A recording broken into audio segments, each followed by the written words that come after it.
அரை மணி நேரம் ஊற வச்ச கொள்ளுப்பருப்பை களைஞ்சு குக்கர்ல 2 தக்காளியோட சேர்த்து 2 விசிலுக்கு வேக வைக்கணும்.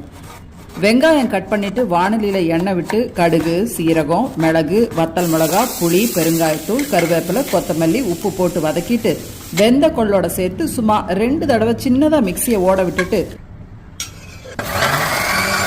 மறுபடியும் வாணலியில மிக்சியில் இருக்கிறத போட்டு கொஞ்சம் தண்ணி ஊற்றி அதையும் வாணலியில ஊற்றி 2 கொதி வந்த உடனே ஸ்டவ் ஆஃப் பண்ணா கொள்ளுப்பருப்பு ரெடி.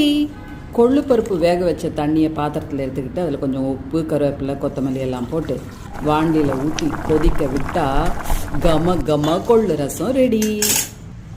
இப்போ இதை சாப்பிட்டு பார்த்து எப்படி இருக்குன்னு சொல்லலாமா?